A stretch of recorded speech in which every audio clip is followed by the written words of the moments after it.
I've read 57 books this year. We're going to rank them from 57th all the way to 1st. Don't concern yourself with the state of my bookshelves because I'm moving. These will look much better very soon. Book organization video coming soon. I'm going to start off with the books that I've DNF'd this year because I'm not counting those in the 57 books that I've read.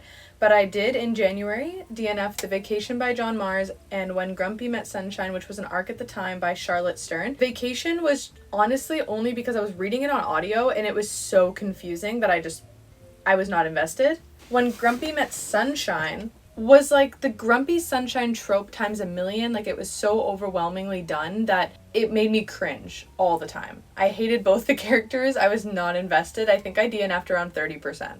In February, I DNF'd Hooked by Emily McIntyre, and I think I've just established that I don't enjoy this author's writing. I'm not sure if I just don't like dark romance or if I don't like that author specifically, but as of right now, did not like that. DNF'd it real quick. And I also DNF'd A Fragile Enchantment by Alison Saft, but this was definitely more of like a soft DNF. I have the book from Fairy Loot, so like I've spent money on this. I would really like to finish it. It just wasn't doing it for me at the time. I wasn't in the mood for it, but I did enjoy the first 15%. It just wasn't gripping me, if that makes sense. And then the last for the DNFs was The Fiancé Dilemma, which again was an arc at the time by Alina Armas. This was the first book by this author that I've ever read, and I honestly was just kind of bored. Like, I didn't find it very interesting. I didn't find anything original about it, and I think that was the problem with it, is it just felt like a copy and paste of so many romances that I've read. But I could see why somebody would enjoy it, and it definitely is a book that, although I don't see myself coming back to it, I could see myself giving this author another try. Okay, now on to the fun part. We have, in very last place, my least favorite read of the year so far was Be Still My Heart by Emily McIntyre. Are we surprised? Probably not. I just mentioned I don't think I like this author's writing personally.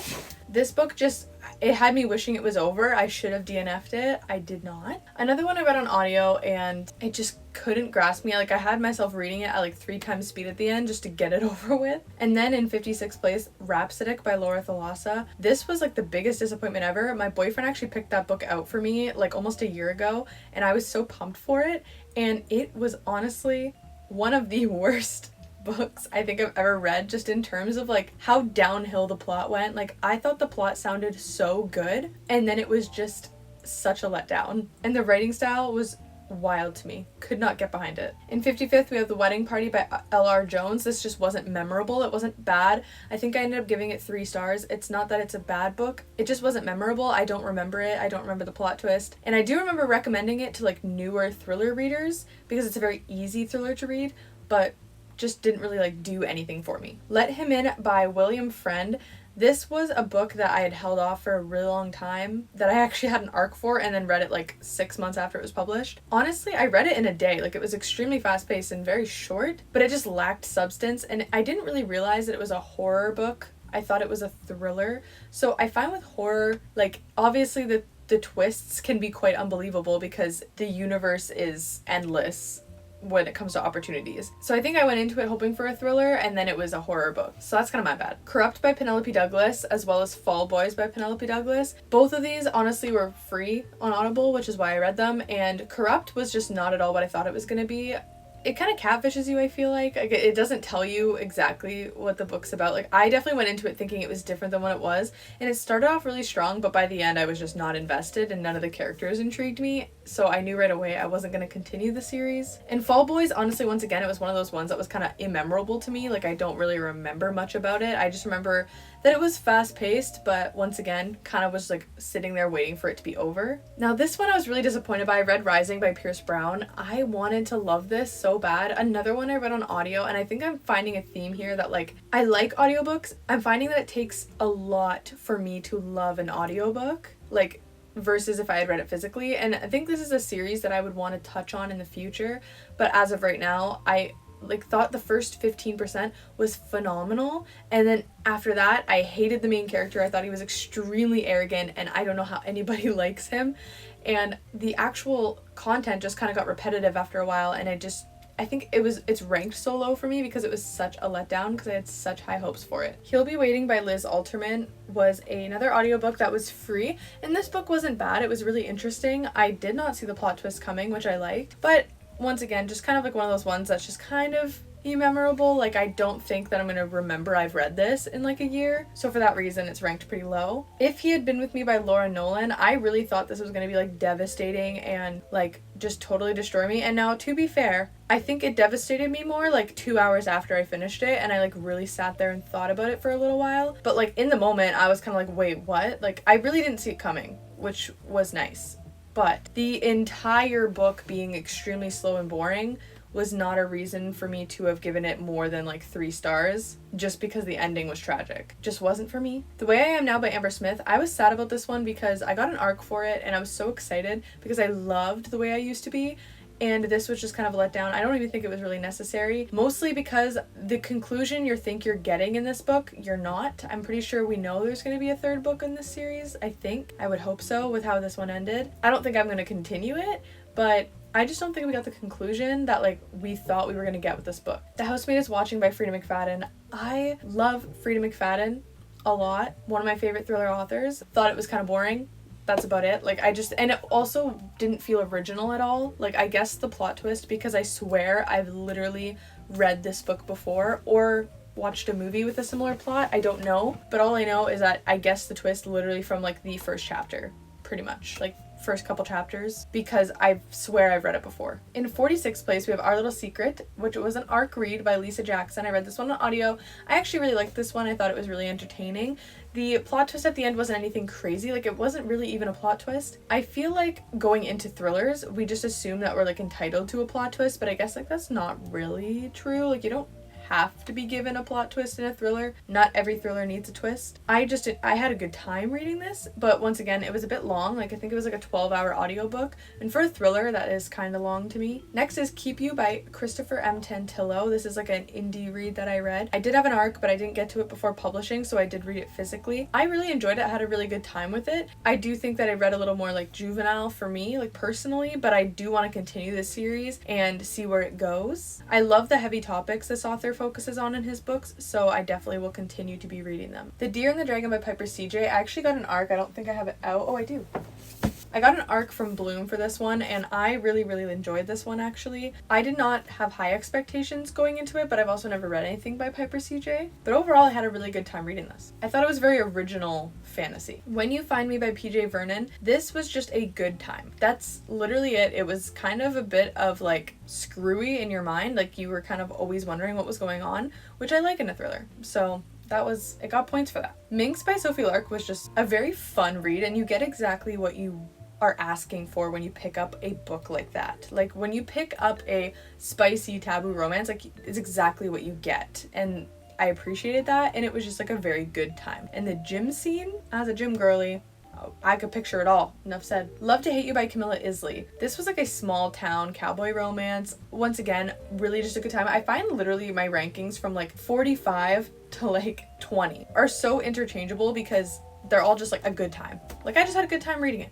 That's it. The Perfect Patient, A Duet of Darkness and Dreams, which was the second book to A Song of Sin and Salvation by L.H. Blake, which I loved the first book. This one I wasn't as much of a fan of, but I will be continuing because I have high hopes for the future couples. Surrender to Me by K.A. Tucker, Teach Me by K.A. Tucker. You'll notice with these books that I feel like they kind of trend down in how much I enjoyed them, but that does happen sometimes with romance series, I find. I have not read the most recent book in the Wolf Hotel series, but I would like to because I really enjoyed these. I just think that like you kind of lose the taboo romance feel of it the longer you go into the series. The Ashes and the Star-Cursed King by Carissa Broadbent, Butcher and Blackbird by Brynn Weaver, The Rising Order by Clara Senthal, Taming Seven by Chloe Walsh, which was a very big bummer, and I think that's why it's ranked so low for me. It just, don't tell me you're giving me Claire and Gibbsy and then you give me Lizzie and Huey. That's all I can say. Crimson Moth by Kristen Ciccarelli, Home is Where the Bodies Are by Geneva Rose, The Assassin's Blade in 30 by Sarah J. Maas. Now, listen, I just thought it was a little bit boring, but I still stand by reading it first. We can talk about that another time. Finale by Stephanie Garber, A Good Girl's Guide to Murder by Holly Jackson, The Serpent and the Wings of Night by Carissa Broadbent,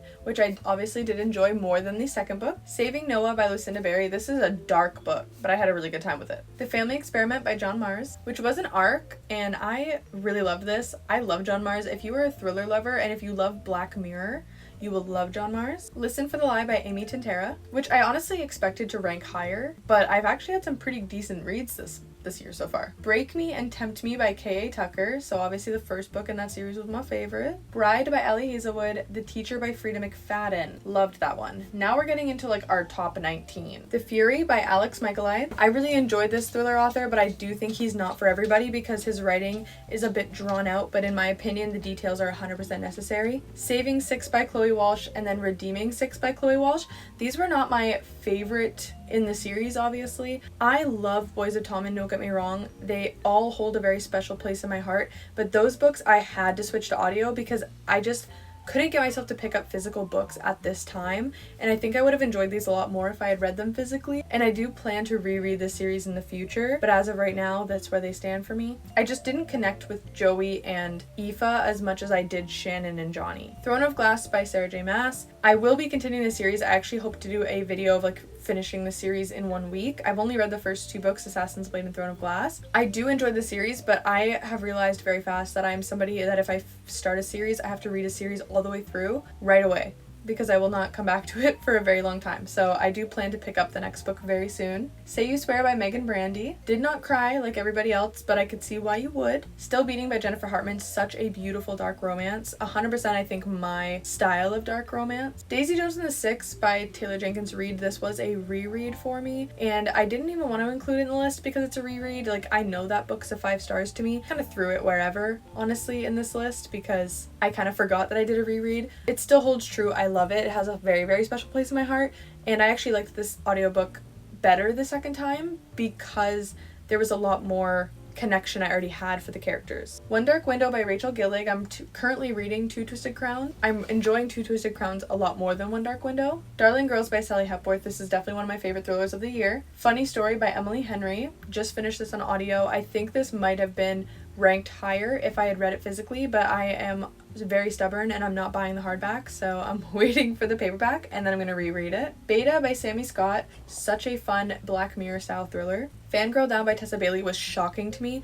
I absolutely loved this book. I thought it was so well done. I've never read a golf romance. I very barely have read sports romance, and I honestly kind of obsessed with this. I cannot wait for the Au Pair Affair. I did pre-order the signed edition because I'm obsessed. Just for the Summer by Abby Jimenez. Everybody's heard about this one. I loved it. Such a fun, interesting story. Abby Jimenez can literally do no wrong. The 7 Year Slip by Ashley Poston. I still think about this book very, very frequently. I loved the underlying themes, especially surrounded by grief. So I definitely recommend this one if you haven't read it. Keeping 13 by Chloe Walsh. The Girls in the Cabin by Caleb Stevens. By far my favorite thriller pretty much to this day. Wild Love by Elsie Silver. Once again, another one that shocked me. I didn't finish the Chestnut Springs series yet. I definitely plan to go back to it now. Loved Wild Love. So fun. Kicking my feet, giggling the whole time. Binding 13 by Chloe Walsh. That book has stuck with me. I think about Johnny and Shannon a lot, and I miss that world and like being in that world so much. The other books didn't make me feel like I was in the same world. And lastly,